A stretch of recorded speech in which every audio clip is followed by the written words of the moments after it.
Hey fellas, welcome to another video. This one is actually a short video and I just wanted to share it with you and briefly talk about the big game scenario. Now keep in mind I'm not talking about the official scenarios out there where there's more than 50 on 50, but basically a smaller type of big game. I don't know how it is at your field, but the typical games are about 7 on 7, sometimes a 10 on 10, maybe even a 12 on 12. But in this particular video, like I said, it's a little bit bigger than what I'm usually playing. This is about a 15 on 15, maybe a little bit more.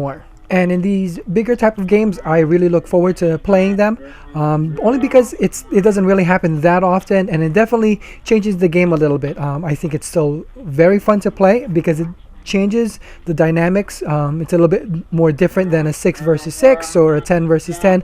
Even just those few different people can definitely change the game. And one of them being is that there's going to be a lot more people shooting at you, and that you're going to require a little bit more paint to shoot at the additional people.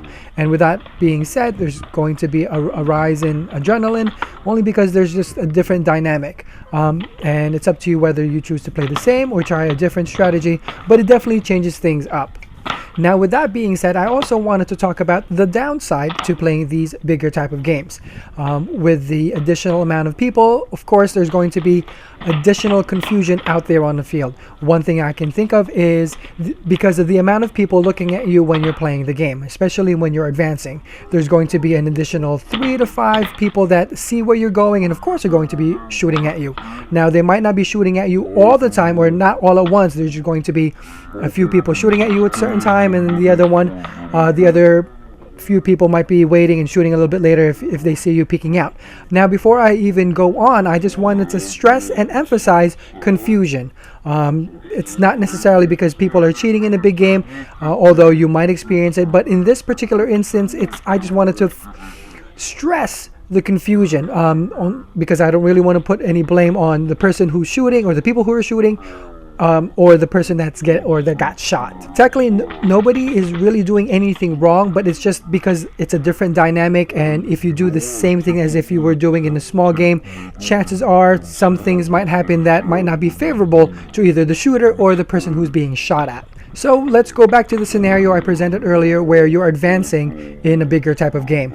So when you advance to a bunker, more people are definitely going to see where you're going, and they're going to be ready for you. There's going to be an additional 3 to 5 people that are basically just waiting for you to peek out, and they have their guns pointed at you, whether they're already shooting to keep you down or just basically just waiting for you to expose your head, your leg, your gun. And basically the main point is more guns are going to be pointed at you.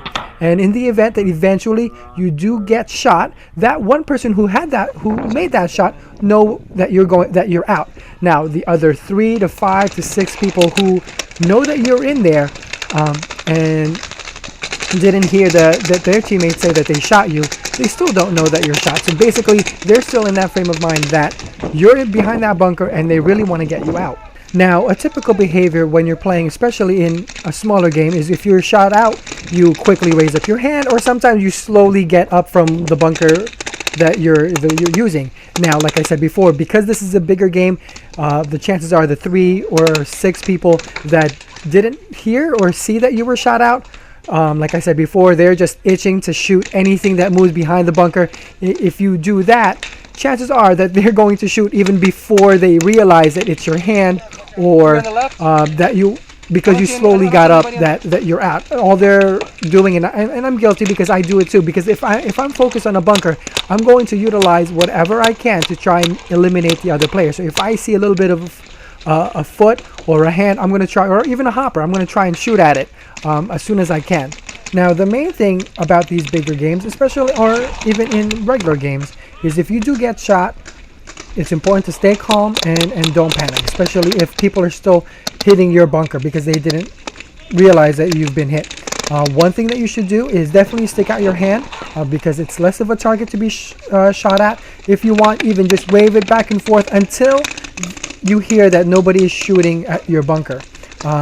Yelling gone or out really loud definitely helps, especially if the person who's shooting happens to be snap shooting and they don't really get to see that you're out.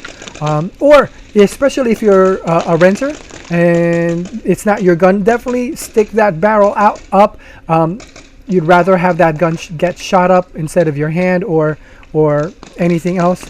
But that's definitely something that you should do. Now, another thing that I wanted to talk about is what to do after you've successfully told people that you're out and there are less chances of you being overshot. Is what to do to walk out of the field. One thing that you should definitely do is definitely keep that hand up or that gun up. Don't run to the side, but basically walk calmly. I know it's a little bit intimidating with all these people shooting at you, but that is your best bet. Another thing that I suggest not doing is to walk close or around bunkers, only because people who might be trigger happy or looking at a certain bunker, if they see somebody walking close to a corner of a bunker, they might shoot one or two before even realizing that you're a dead player. How's it looking over here? Here's a perfect example. In this video, I'm shooting out of this little tiny hole in this bunker, and I'm focused on the bunker ahead. This guy who was shot out decided to come across where I was shooting. I guess I'm not sure if he realized I was shooting out, but because he got in my line of fire, I accidentally shot him in the crotch, just inches away from his baby maker. That definitely could have ended or ruined his day, but fortunately it was just one shot. I wasn't shooting a stream, and like I said, it was just it was at his baby maker. So definitely be aware. Even though you're out, please be aware of where people are and still shooting. You definitely do not want to go in the middle of a firefight. Now, before we get to the main reason I wanted to share this video, I'm just going to have to rewind this video just a little bit just to get to the point where I can explain the scenario. And that is just before I got into this pillbox. And I just wanted to give you the background before I pose the question to you about wearing padding for paintball. Now, what you'll see is an angle from just before I get to the pillbox, and you'll see by the arrow when I get in there, I'm going to see a guy behind that light green bunker, and what he's going to do is he's going to quickly bump up from that bunker all the way to the bunker on the right, which is that lighter colored bunker. And now this is the hole that I was able to see him as he advanced and be able to shoot through to try and catch him. And fortunately, I was able to one-ball him to this little crack as he approached. So let's get back to the action. Now, here I am. I'm just waiting for him to react to see what he was going to do next. I wasn't sure if he was going to call himself out. I was just waiting for his hand to be raised. Now, like I said, I was able to shoot one ball through that little tiny crack, and I saw it hit him. Now, I wasn't sure if he walked away, but I definitely was not going to go there without knowing whether he was out or in. So either he was going to call himself out, I was going to see his hand or his barrel to try and keep shooting at me. Now, it wasn't until I was able to review and go back through this footage to be able to get an understanding on why this actually happened. And as you'll soon see, it was because of the padding. I believe that he didn't feel that first shot, and he thought that he was still playing. Now, I'm totally not against padding. I have jerseys that have padding, and I have pants that have padding. It definitely serves its purpose out on the field, but I really think that there is a thin line between appropriate padding and too much padding, so much that it can actually be a detriment or unfavorable to the person who's wearing. Now, here is a slow motion replay of his attempt to bunker me. Fortunately, I was able to see his movements through the porthole and get ready for his rush and prepare to shoot him as he rushes past. So let's try this again. Let's go back to the replay, but this time a little bit slower so I can have time to explain myself. Now, as I said before, I was able to see his actions through that little porthole and able to prepare myself for his rush. Now, what I did was I quickly aimed for his stomach area to be able to shoot him 2 or 3 times. Now, I was a little bit surprised that he didn't react to those shots, and I was afraid that he was going to keep running and shooting. So what I was forced to do, or what I felt like I was forced to do, was aim the gun a little bit higher so that he could feel it. And unfortunately, that was towards his mask area. Now, in the heat of the moment, I just thought it was either a high pain tolerance or just machismo, that he was able to make that run and not really feel it in the moment.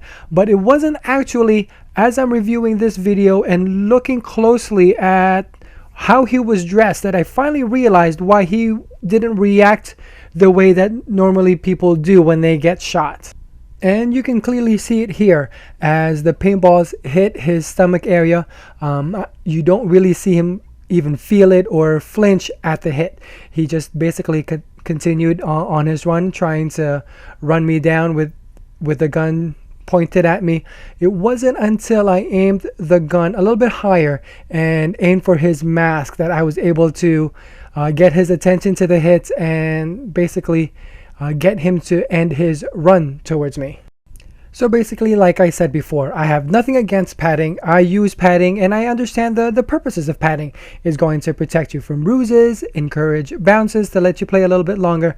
But the main reason that I wanted to share this video was to highlight the fact that there is a point where I think it becomes a little bit more dangerous for you or for others in the game if you are wearing too much padding, especially when you can't even feel the hits anymore. I don't want people to think that that you might be cheating, or I'm not saying you, but the person who's wearing padding is cheating. I think it's just because they didn't feel it. So that was basically one thing I wanted to highlight in this video. I have nothing against padding. I use it. I encourage other people to use it. Because who wants to go to work or who wants to go to school with multiple bruises on their bodies and even their necks? So padding can be a good thing, but just like with many things in life, it should be done in moderation.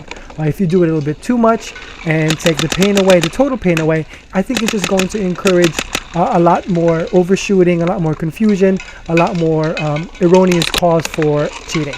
So overall, that's it for another video. I thank you so much for continuing to watch these videos.